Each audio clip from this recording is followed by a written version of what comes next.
2024 లేదా 25లో డిగ్రీ లేదా బీటెక్ చదివారా? సాఫ్ట్‌వేర్ జాబ్ కోసం ఎదురు చూస్తున్నారా? అయితే కోడ్‌జ్ఞాన్ 100 డేస్ కోర్సులో చేరండి, జాబ్ సాధించండి. నమస్తే, వెల్కమ్ టు సుమన్ టీవీ.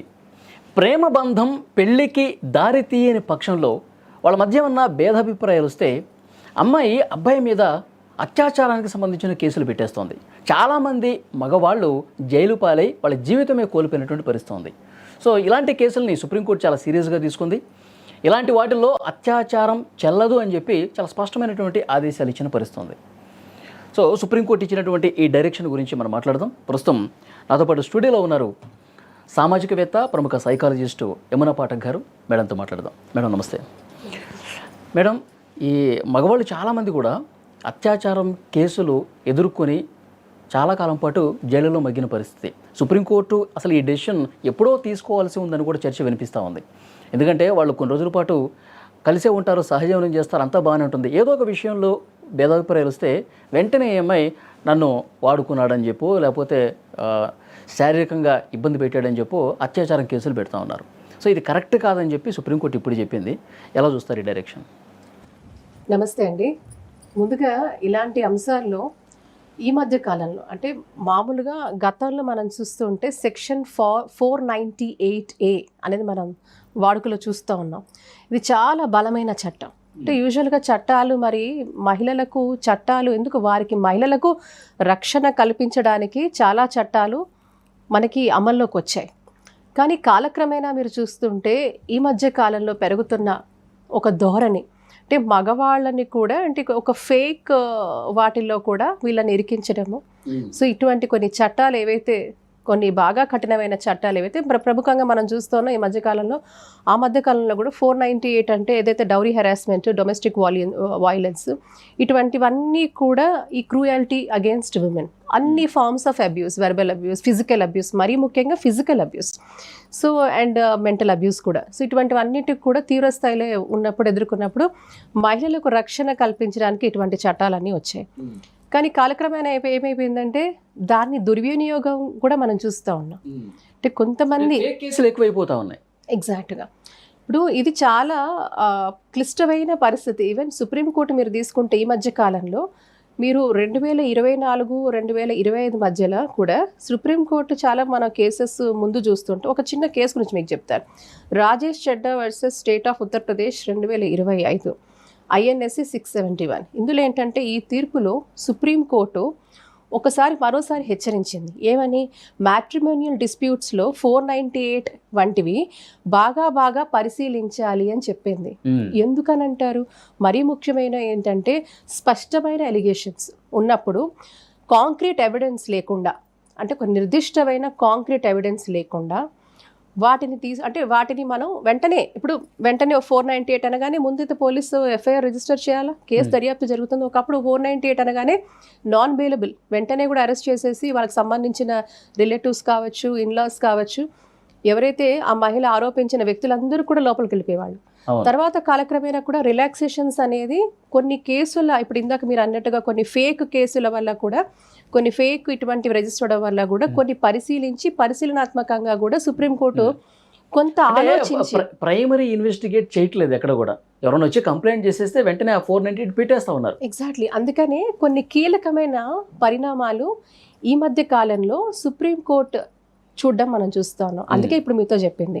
ఇందులో ఏంటంటే జనరల్ క్లెయిమ్స్ను కోర్ట్స్ నిర్మూలించాలి, స్క్రూటినీ, కాంక్రీట్ ఎవిడెన్స్ లేకుండా ప్రాసిక్యూషన్స్ తొందరగా కాకూడదు, తర్వాత జనరల్, వేగ్, ఆమ్నిబస్ ఎలిగేషన్స్ వంటివన్నీ కూడా కట్టడి చేయాలి అనేది కూడా ఒక స్పష్టమైన ఇది సుప్రీంకోర్టు ఇవ్వడం జరిగింది.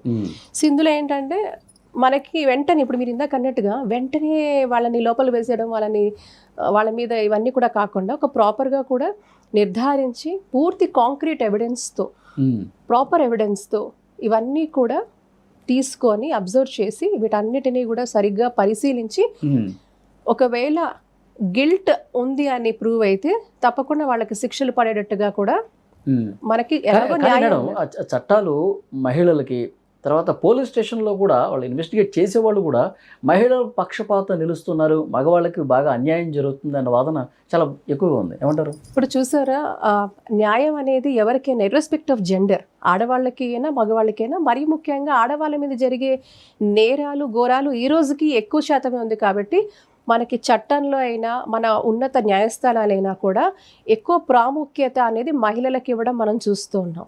కానీ ఈ తరుణంలో మరి మగవాళ్ళకి స్వేచ్ఛ అంటే వాళ్ళకి కావలసిన ప్రాథమిక హక్కు వాళ్ళకి లేదా? ఇప్పుడు ఇక్కడ మీరు చూస్తే హ్యూమన్ రైట్ వయలేషన్ అనేది మనం చూస్తాం.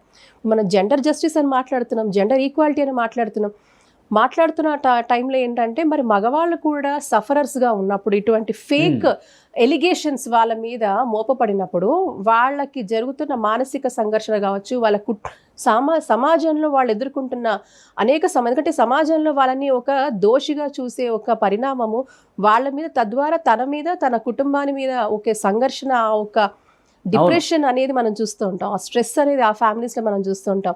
మరి చాలా వరకు కూడా మగవాళ్ళు మరి మాకంటూ ప్రాథమికంగా మేము కూడా మాకు హక్కు లేదా, అంటే ఒక మాకంటూ ఒక మానవ హక్కుగా చూద్దాం. ఇప్పుడు ఈ కేసులో మేడం, ఇప్పుడు ఆమె వెళ్ళిపోయి పోలీస్ స్టేషన్లో కంప్లైంట్ చేసి 498 పెడుతున్నటువంటి సమయంలో రివర్స్గా మగవాళ్ళు కూడా ఇబ్బంది పడుతున్నటువంటి సందర్భంలో, ఇప్పుడు మోసం చేసింది అమ్మాయి అనుకుందాం ఫర్ ఎగ్జాంపుల్, ఇతనికి అన్ని రకాల సౌలభ్యంగా సౌకర్యంగా ఉన్నాడు అమ్మాయి, కానీ అమ్మాయే ఆ బంధం నుంచి బయటకు వెళ్ళిపోయింది అనుకుందాం. అప్పుడు కూడా ఇక్కడ మగవాడు ఇబ్బంది పడతా ఉన్నాడు కదా, మాకెందుకు అనుకూలంగా చట్టాలు, నేను ఇప్పుడు అమ్మాయి మీద కేసు పెడితే 498 తీసుకుంటారా అమ్మాయి మీద? ఇంకా కూడా ఇప్పుడు మీతో అన్నట్టుగా కూడా ఇప్పటికీ కూడా అధిక సంఖ్యలో బాధపడుతున్న వాళ్ళు మహిళలు కాబట్టి తొందరగా కోర్టులు కూడా అటువంటి నిర్ణయం తీసుకోలేకపోతున్నాయి. కానీ రిలాక్సేషన్ ఇచ్చాయి. మీరు చూస్తుంటే ఇంత ముందు కంటే ఆ రిజిడిటీ నుంచి కూడా ఈరోజు ఒక రిలాక్సేషన్ ఉంది. ఎలాగా ఉంది?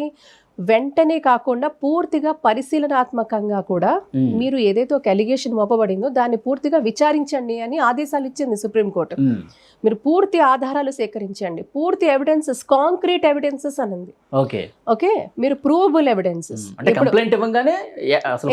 పెట్టొద్దు, ఎవిడెన్స్ సంపాదించిన లేదు 498 పెట్టినప్పుడు కూడా దాన్ని పూర్తి స్థాయిలో విచారించండి, తగిన ఆధారాలు సేకరించండి, కాంక్రీట్ ఎవిడెన్స్ తీసుకోండి, దానికి తగిన పూర్తి సమాచారం తీసుకోండి అని కూడా చాలా స్పష్టంగా కూడా చెప్పడం జరిగింది.